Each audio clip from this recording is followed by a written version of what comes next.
श्री सद्गुरुभ्यो नमः। आप सबका वाईएस गुरु NCERT संस्कृत सॉल्यूशन इस यूट्यूब चैनल पर हार्दिक स्वागत है। आज हम NCERT के द्वारा 10th क्लास के लिए निर्धारित पाठ्य पुस्तक सेमोसी द्वितीय भाग है। इस पाठ्य पुस्तक के 7th लेसन सौहार्दम प्रकृति शोभा, इस पाठ के सेकंड वीडियो में पार्ट 2 में हम बचे हुए शेष अंश का सरलीकरण कर रहे हैं। तो छात्रों को इस बात का ध्यान रखना चाहिए कि यह पाठ काफ़ी बड़ा है, इसलिए हम इस पाठ के छोटे छोटे पार्ट करके ही इस पाठ को हम आपको पूरा करवाएंगे, ताकि छात्रों को पाठ को सरल करने में किसी भी प्रकार की परेशानी ना हो। पिछली वीडियो में हमने यहाँ तक पाठ को पढ़ा था कि दूसरों पर करुणा करने वाला पक्षियों का राजा मैं ही कौवा हूँ, क्योंकि कोयल और कौवे की बात चली हुई थी। तो यहाँ पर उनकी वार्तालाप पूर्ण हुई कि कौवे ने अपना दावा किया कि मैं ही सब प्रकार से वनराज पद के योग्य हूँ, क्योंकि दूसरों पर करुणा करने वाला और पक्षियों का भी राजा हूँ। तो इसके बाद गज है, यहाँ से आज शुरू करते हैं। गज हाथी कहता है, समीपता है, पास में, एव ही आगछन आते हुए, आगछन बन जाएगा यहाँ, सॉरी। तो हाथी पास में ही आते हुए कहता है, अरे अरे अरे अरे का मतलब यही रहेगा, सर्वाम वार्ताम, सारी बात को, श्रवण सुनता हुआ, एव ही अहम मैं अतर यहाँ पर अगछम आया हूँ, कि अरे अरे सारी बात को सुनता हुआ ही मैं यहाँ पर आया हूँ। अहम मैं विशाल का यह बड़े शरीर वाला हूँ, बलशाली बलशाली हूँ, पराक्रमी पराक्रमी हूँ के लिए ये जो हमने हूँ लिखा है, हूँ के लिए अस्मि शब्द होता है, अस्मि नहीं आया, लेकिन इसकी पद पूर्ति के लिए हमने हूँ शब्द को अपनी तरफ से लगाया है, ना कि इनमें से किसी शब्द का यह अर्थ है। तो हाथी कहता है, मैं बड़े शरीर वाला हूँ, बलशाली हूँ और पराक्रमी हूँ, च मीन्स और पराक्रमी हूँ। सिंह, शेर व या स्यात हो, अथवा या अन्य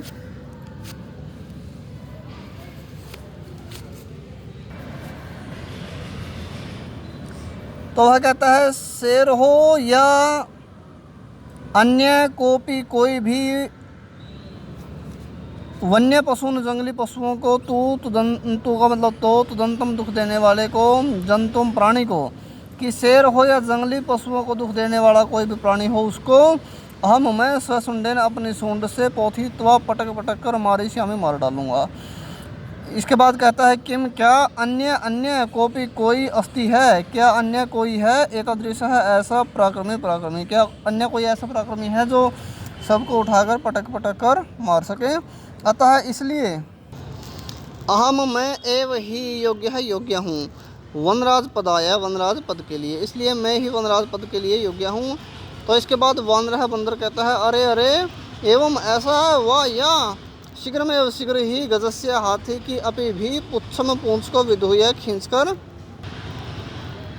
वृक्षोपरि पेड़ के ऊपर आरोहती चढ़ जाता है। तो बंदर फिर हाथी की पूंछ को खींचकर पेड़ के ऊपर चढ़ जाता है। गजा है हाथी तम, हाथी की पंक्ति यहाँ से शुरू हो गई। तम उस वृक्ष में, वह वृक्ष ही स्वसुंडेन अपने सूंड से आलोड़ई तुम उखाड़ना इच्छति चाहता है।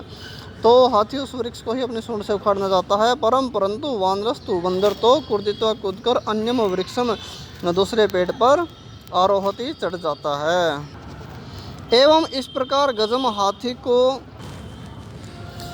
वृक्षात, एक पेड़ से, वृक्षम ये हमने अपनी तरफ से लगाया, अन्य पेड़ की प्रति मतलब तरफ, एक पेड़ से दूसरे पेड़ की तरफ, धावंतम दौड़ते हुए को, दृष्टवा देखकर, सिंह शेर अपी भी हंसता है, वदती कहता है, च और।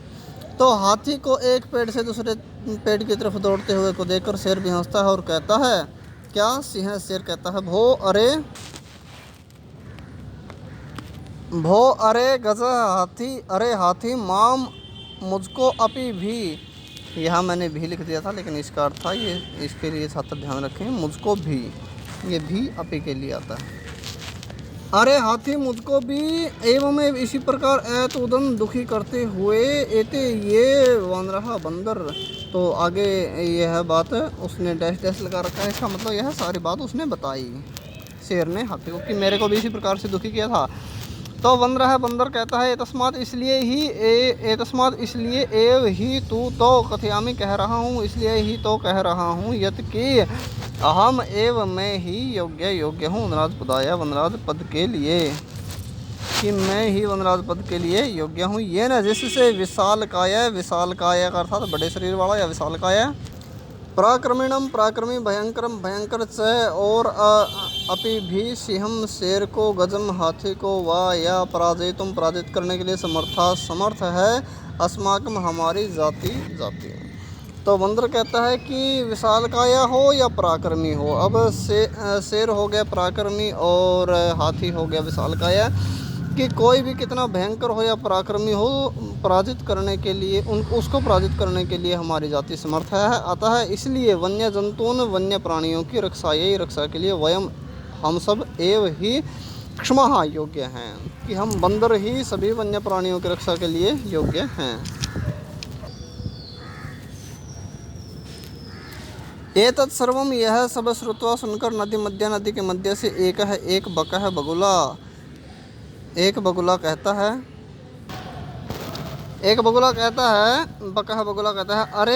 अरे माम मुझको विहाय छोड़कर कथम कैसे अन्य या दूसरा कोई राजा, कि मुझको छोड़कर दूसरा कोई कैसे राजा भवितुम बनने के या होने के अर्हति योग्य है, कि दूसरा कोई राजा कैसे बनने की योग्य है। अहम मैं तू तो शीतले ठंडे जले पानी में बहुकाल पर्यंतम बहुत समय तक विचल है स्थिर ध्यानमग्न स्थित प्रज्ञ है स्थिर बुद्धि वाले की इव तरह।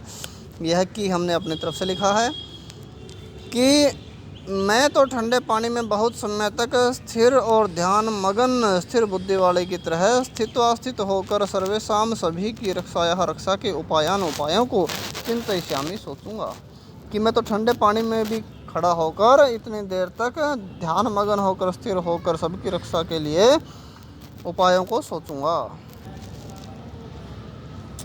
और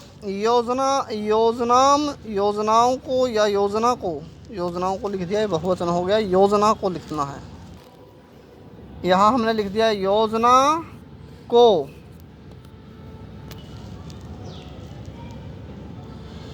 योजना को निर्माण करके या बनाकर से और स्वसभायाम अपनी सभा में विविध पदम अनेक प्रकार के पदों को अलंकुरवाण ही सुशोभित करने वाले जंतुओं के साथ च मीन्स और जंतु भी एक शब्द है और च दूसरा है। प्राणियों जंतु भी का मतलब प्राणियों के साथ, अरे च मीन्स और मिलित्वा मिलकर रक्षा के उपायों को क्रियान्वितान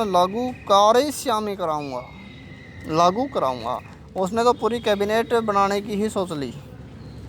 किसने? बगुले ने। बगुला कहता है कि मैं पानी में इतनी देर तक स्थिर होके प्राणियों की रक्षा के लिए उपायों को सोचूंगा और योजना का निर्माण करके अपनी सभा में अनेक प्रकार के पदों को सुशोभित करने वाले प्राणियों के साथ मिलकर रक्षा के उपायों को लागू कराऊंगा। अतः इसलिए अहम एवं मैं ही वनराज पद के लिए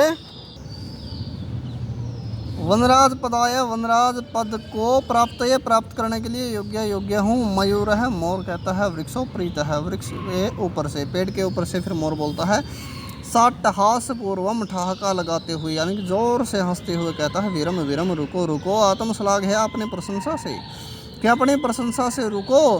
किम क्या नहीं जाना से जानते हो, क्या नहीं जानते हो। यत कि यहाँ से एक श्लोक शुरू हो गया। यदि हाँ एक श्लोक है इस पाठ में, यदि यहाँ से आप मान सकते हो शुरू हो गया। यदि नहीं स्यात् हो नरपति राजा सम्यक नेता अच्छा नेता ततः तो प्रजा अर्थात प्रजा अकर्णधारा नाविक रहित, कर्णधारा जो नाव को चलाने वाला होता है, नाविक रहित जलधौ समुद्र में विप्लवेते है डूब जाती है, नवरीव नौका की तरह। यहाँ पर यह जो दो डंडे लगा दिए यहाँ पर यह श्लोक पूरा हो गया। वो कहता है मोर कहता है बगुले को कि यदि राजा अच्छा नेता नहीं हो तो प्रजा नाविक रहित नौका की तरह समुद्र में डूब जाती है, अर्थात उस प्रजा का पतन हो जाता है। किस प्रकार? जिस प्रकार एक नौका बिना नाव चलाने वाले के कारण डूब जाती है। इसके बाद कहता है कौन नहीं जानता है तब तुम्हारे ध्यान की अवस्था को स्थित प्रज्ञा अर्थात समाधि में बैठे हुए को इति ऐसे। और जो तुम्हारी ध्यान की अवस्था है, समाधि में बैठे हुए जो तुम स्थित प्रज्ञा बनते हो, इस अवस्था को तुम्हारी कौन नहीं जानता है? वह बताता है कि ध्यान की अवस्था में स्थित प्रज्ञा में बैठे हुए ऐसे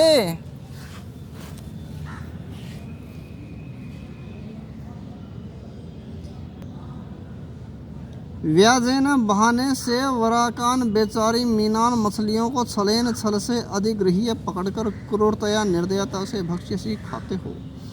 कि तुम तो बहाने से बेचारी मछलियों को छल से पकड़कर निर्दयता से खाते हो। धिक्कार है तुमको। तव कारणात तुम्हारे कारण से तू तो सर्वम सारा पक्षिकुल एव ही अपमानित हुआ है। कि तुम्हारे कारण तो सारा पक्षी कुल ही अपमानित हुआ है। इसके बाद वानर है, फिर बंदर कहता है सगर्वम गर्व के साथ, अतएव इसलिए ही कथयामि कहता हूँ यत कि अहम एवं मैं ही योग्य हूँ वनराज पद के शीघ्र ही मम मेरे राज्याभिषेक के लिए तत्पर तैयार भवन्तु हो जाओ सर्वे सभी।